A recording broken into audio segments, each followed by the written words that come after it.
اشتار کی عبادتگاہ کے بت تمہارے خالق ہیں یا تمہاری مخلوق؟ تم لوگ اشتار کے حکم کے تابع ہو یا وہ تمہارے تابع ہے؟ اشتار تم پر حکم چلاتا ہے یا تم اس پر؟ اگر اشتار ایک کمزور اور ناتواں پتھر ہے تو پھر اس نے کس طرح ہمارے بیٹے کو شفا بخشی؟ صحیح کہہ رہا ہے، ہم نے بھی دیکھا ہے۔ ہاں یہ ٹھیک کہتا ہے۔ اشتار نے اس کے بیٹے کو شفا دی، میں نے دیکھا ہے۔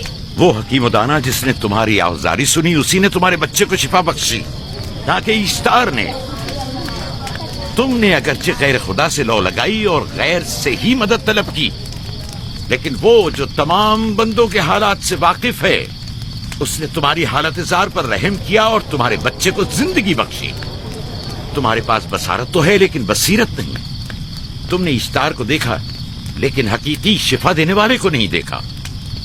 یعقوب کی باتوں کا خلاصہ یہ ہے کہ ہم اپنے خداؤں کو چھوڑ کر اس کے خدا کی عبادت کریں۔ کیوں؟ صحیح کہا نا؟ بھلا ہمارے خداؤں سے ہمیں کیا مل گیا جو تمہارا خدا دے گا؟ میں تم لوگوں کو خدا یکتا کی پرستش کی دعوت دے رہا ہوں، کائنات کی ہر شے سے بالا۔ ہم کیا جانے کہ تمہارا خدا باقی دیگر خداؤں سے بہتر و برتر ہے؟ کیا معلوم کہ تم اور تمہارا خدا معبد اشتار کے کاہنوں کی طرح سیم و زر جمع کرنے اور اپنے منافع کے اصول کی فکر میں نہیں ہو؟ سب جانتے ہیں کہ میں لابان کا گلہ چراتا ہوں اور میرے پاس اپنا ذاتی کچھ نہیں ہے۔ کیا میں نے اب تک آپ لوگوں سے اجرت طلب کی ہے؟ کیا اب تک سوائے محنت و مشقت کے کچھ اور کرتے دیکھا ہے؟ اگر بعد میں اجرت طلب کر لی تو؟ اب تک تمہارے پاس طاقت نہیں تھی، ورنہ تم بھی کاہنوں سے کچھ کم نہیں ہوتے۔ تم سب ایک جیسے ہو، صرف اپنے مفادات کی فکر میں رہتے ہو اور اپنے پیٹوں کو بھرنے اور خزانوں کے انبار جمع کرنے میں لگے رہتے ہو۔ تم حق بجانب ہو۔ تم نے اپنا اکلوتا بیمار بیٹا کھویا ہے اور کسی نے بھی تمہاری مدد نہیں کی، نہ ہی ایسٹر جادوگرنی نے اور نہ ہی معبود کے خدا اشتار نے۔ اگر تمام خداؤں سے بھی منہ موڑ لو تب بھی حق بجانب ہو۔ مجھے معبود کے عاجز خدا اشتار سے کوئی سروکار نہیں۔ میں تمہارے نادیدہ خدا کے بارے میں بات کر رہا ہوں۔ ہم نے ان بے جان پتھروں کے خداؤں سے کیا کچھ نہیں سہا، اب کسی اور خدا کے متحمل نہیں ہو سکتے۔ معبود کے کاہن آ گئے۔ یہاں سے جلدی نکلو۔ بھاگ جاؤ فارس، بھاگ جاؤ۔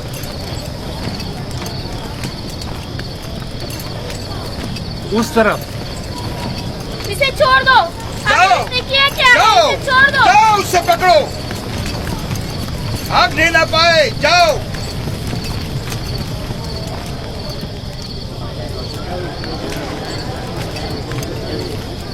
اگر حاکم لابان کے داماد نہ ہوتے تو تمہارے ساتھ وہ کرتا کہ۔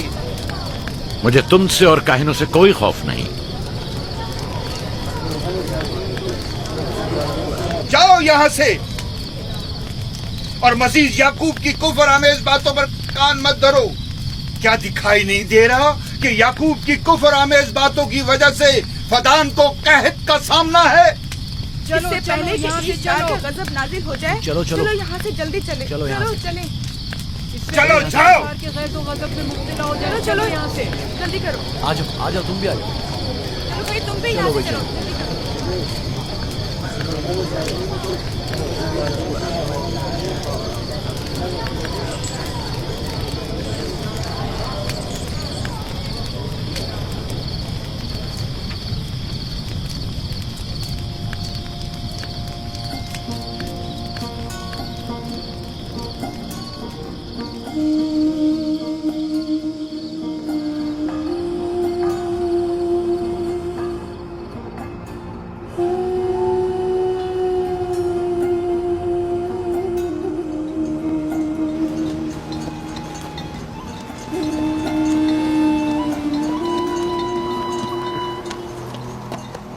اگر جلد بارش نہیں برسی تو فدان کے لوگوں کی تمام فصلیں تباہ ہو جائیں گی۔ امید ہے کہ خدا جلد از جلد اس شہر پر باران رحمت نازل کرے گا۔ بابا یہ کیا ہو رہا ہے؟ یہ ان لوگوں کی پرانی رسم ہے۔ ایسٹار کے دشمنوں کو نذر آتش کیا جاتا ہے، منجنیق کے ذریعے آگ میں جلانا۔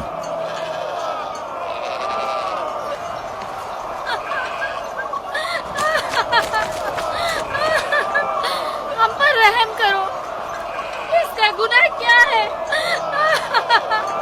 چھوڑ دو مجھے، چھوڑ دو مجھے، آخر میرا گناہ